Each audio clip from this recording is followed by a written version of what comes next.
نوازی بھی کرے گا۔ چنانچہ کچھ عورتیں جنتی ایسی ہوں گی، وہ تمنا کریں گی کہ ہم تو بی بی فاطمہ کی دعوت کریں گے، چنانچہ خاتون جنت ان کے گھر میں دعوت کے لیے تشریف لائیں گی۔ کچھ کہیں گی کہ ہم تو سید عائشہ صدیقہ جو نبی علیہ السلام کی رفیق حیات تھی ان کی دعوت کریں گی، سید عائشہ صدیقہ ان کی دعوت پہ آئیں گی۔ کچھ بی بی مریم کی دعوت کریں گی، کچھ بی بی آسیہ کی دعوت کریں گی۔ تو یہ جنت کے اندر جو معزز خواتین ہوں گی ان کی دعوتیں ہوں گی۔ نیک خواتین جو ایک دوسرے کی دنیا میں دوست رہی ہوں گی اور نیکی پر ایک دوسرے کو بڑھاتی رہی ہوں گی، وہ بھی ایک دوسرے کی دعوتیں کریں گی۔ اب سوچئے کہ کتنی دعوت کا مزہ آئے گا کہ جس میں وقت کی کوئی پابندی نہیں اور ضروریات کی کوئی کمی نہیں، چاہت کے مطابق ہر چیز موجود ہے۔ جب جنتی عورت نیت کرے گی کہ میں نے فلاں کی دعوت کرنی ہے تو اس کو کوئی تیاری خود نہیں کرنی پڑے گی، مگر جنت کی دعوت کچھ اور ہوگی۔ جنتی عورت دعوت تو دے گی، انتظام نہیں کرنا پڑے گا۔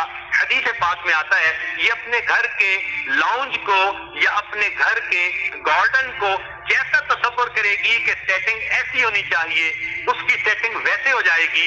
پھر ایک بادل آئے گا اور اس بادل کے اندر سے دسترخوان لگا دیا جائے گا، پھر اس بادل کے اندر سے اس کے اوپر جو ہے وہ برتن رکھ دیے جائیں گے، پھر اس کے اوپر مشروبات ہوں گے جو فرشتے جو غلمان لا کر رکھ دیں گے، پھر اس کے اوپر میوے رکھے جائیں گے، پھر اس میں بھنے ہوئے پرندوں کے گوشت رکھ دیے جائیں گے، اور اس کے بعد یہ سب خواتین بیٹھ کر اس میں کھانا کھائیں گی، ایک دوسرے کے ساتھ تذکرے کریں گی۔ دنیا میں ہم یوں پروگراموں پہ جایا کرتی تھی، ہم دنیا میں یوں رمضان مبارک کی راتوں کو جاگا کرتی تھی، یوں صلاۃ التسبیح پڑھا کرتی تھی، یوں قرآن پاک پڑھا کرتی تھی، ایک دوسرے کے ساتھ جنت دنیا کے تذکرے کر کے خوش ہوں گی، ان وقتوں کو یاد کریں گی اور کہیں گی کہ اللہ رب العزت نے ہم پر کتنا احسان کیا کہ ہمارے عملوں کو قبول کر کے اللہ تعالیٰ نے ہمیں ایسی جگہ عطا فرما دی۔ تو جنت کی جو دعوتیں ہوں گی ان کا اپنا ہی کچھ رنگ ہوگا۔ جنت کے اندر جو لباس ملے گا اس کی اپنی ترتیب ہوگی۔ گھروں کے اندر تو عورتوں نے کلوزٹ بنائی ہوتی ہے اور اس کلوزٹ کے اندر اپنے سارے کپڑے رکھ دیتی ہیں، کئی مرتبہ کپڑے زیادہ، کلوزٹ چھوٹی تو سب کپڑے ٹھوس دیتی ہیں، مگر جنت میں معاملہ ایسا نہیں ہوگا۔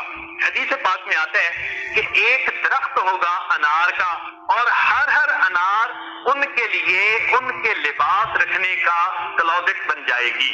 تو یہ اس انار کو کھولیں گی اور انار کے اندر سے ان کو جوڑے مل جائیں گے۔ سبحان اللہ، اللہ کی طرف سے وہ درخت لگے گا، درخت کے اوپر انار کے پھل ہوں گے، ہر انار کے اندر ان کے لیے خوبصورت جوڑے ہوں گے۔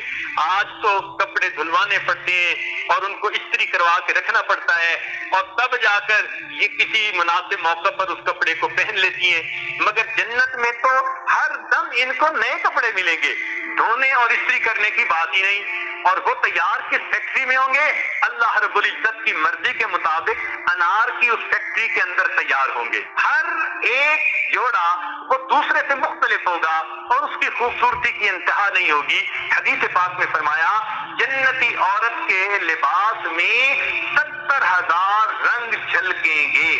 اب دنیا میں عورتیں جو کپڑے پہن لیتی ہیں ان بیچاریوں کو میچنگ کا بڑا شوق ہوتا ہے، تو زیادہ سے زیادہ 5-7 رنگ اکٹھے کر لیتی ہیں کپڑوں میں، ورنہ تو 2-4 رنگوں سے میچنگ ہو جاتی ہے کہ ان 70,000 رنگوں میں سے بھی اس کے جسم کی خوبصورتی نمایاں ہو رہی ہوگی۔ اللہ رب العزت جنتی عورت کو ایسے خوبصورت کپڑے عطا فرمائیں گے، جنتی مرد کو اللہ تعالیٰ ریشم کے کپڑے عطا فرمائیں گے، اور جنتی مرد کو اللہ تعالیٰ سونے کے کنگن پہنائیں گے۔ آج جب نوجوانوں کو بتایا جاتا ہے کہ قرآن مجید میں ہے کہ جنتی مردوں کو سونے کے کنگن پہنائیں گے، تو یہ بیچارے پریشان ہو کے پوچھتے ہیں جی مردوں کو کنگن پہنائیں گے، اور اپنی حالت یہ ہوتی ہے کہ راڈوں کی گھڑی پہن کر لوگوں کو ہاتھ ہلا کے دکھاتے پھرتے ہیں۔ اور میاں تمہیں اگر جنت میں راڈوں کی گھڑی اپنے بازو پہ اتنی اچھی لگتی ہے تو اللہ رب العزت کی طرف سے بنے ہوئے جن کو کنگن کہہ دیا وہ تمہارے راڈوں کی گھڑی تو اس تک کا کوئی مقابلہ کر ہی نہیں سکتی۔ ایسے اللہ تعالیٰ خوبصورت کنگن عطا فرمائیں گے۔ تو یہ کپڑے ہوں گے جو جنتی عورت پہنے گی۔ دنیا میں دھلے کپڑے پہنتی تھی، مگر آخرت کے اندر نئے کپڑے پہنے گی۔ عام طور پر عورتوں کی تمنا ہوتی ہے فنکشن میں، ملاقات میں ہر مرتبہ اچھا اور نیا جوڑا پہن کے جائیں۔ اللہ رب العزت نے ان کی تمنا کو دنیا میں نہیں آخرت میں پورا فرما دیا۔ جب بھی یہ کپڑے پہنے گی نئے ہوں گے، پھر چاہے گی پھر پوشاک بدل لے گی۔ ایک دن میں اگر 70 مرتبہ بھی لباس تبدیل کرنا چاہے گی، اللہ تعالیٰ اس کو 70 نئے جوڑے عطا فرما دیں گے۔ اب گھر میں رہتے ہوئے تو دن میں ایک ہی مرتبہ کپڑے بدل سکتی ہیں۔ بہت ہی کوئی شاہانہ زندگی ہو تو صبح و شام کپڑے بدل لے گی، اس سے زیادہ کا تصور نہیں۔ مگر جنت کے اندر سبحان اللہ روزانہ 70 بار بھی اگر بدلے گی تو اس کو نئے ریشمی کپڑے مل جائیں گے۔ ہر لباس میں سے 70,000 رنگ جھلکتے ہوں گے۔ پھر دنیا کے اندر لوگوں کے پاس سواریاں ہوتی ہیں، ان کے پاس ٹویوٹا کار ہے، ان کے پاس GMC ہے۔ تو جتنی بڑی اور قیمتی گاڑی ہو عورتوں کو بڑی خوشی ہوتی ہے۔ اللہ رب العزت نے ان کے لیے جنت میں سواریوں کا انتظام کیا ہوگا۔ حدیث پاک میں آتا ہے کہ مردوں کے لیے اللہ نے جنت میں ابلق گھوڑے بنائے ہوں گے۔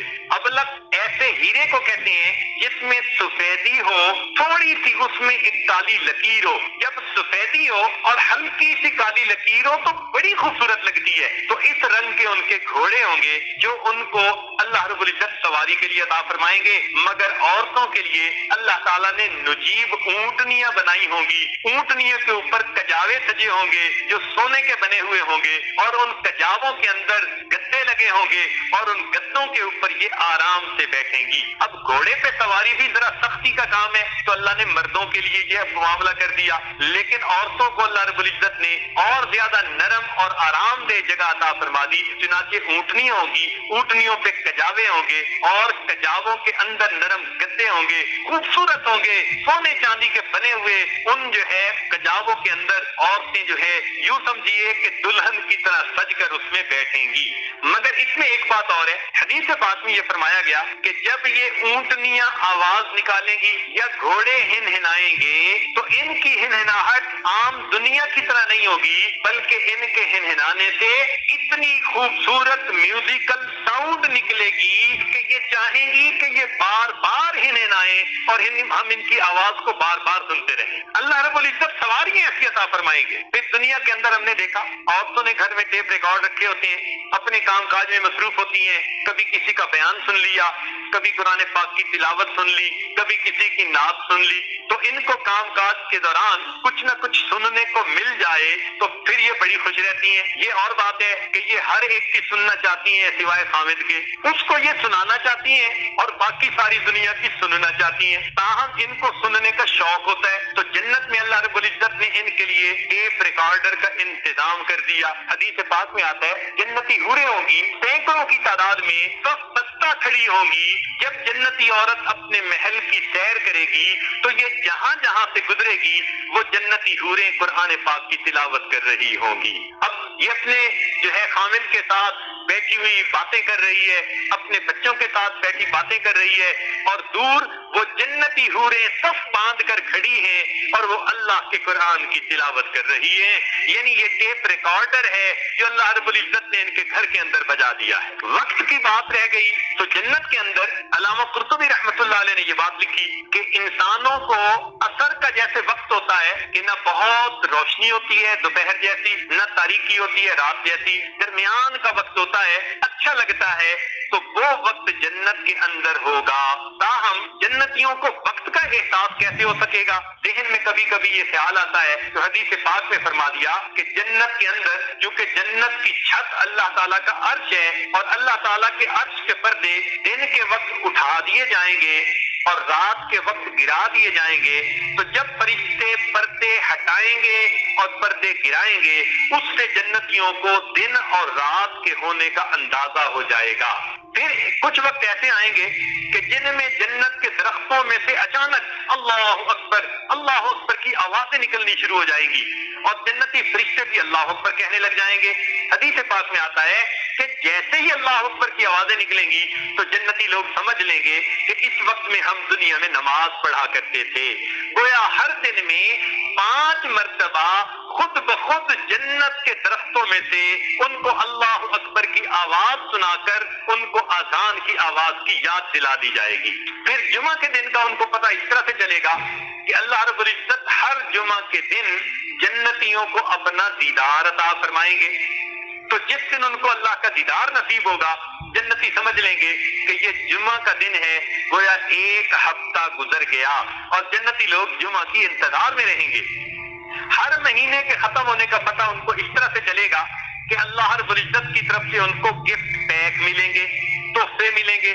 جیسے عید ہوتی ہے نا تو دوستوں کو عید کے اوپر تحفے بھیجتے ہیں، اللہ رب العزت بھی ہر مہینے کے اختتام پر اپنے بندوں کو تحفے بھیجیں گے۔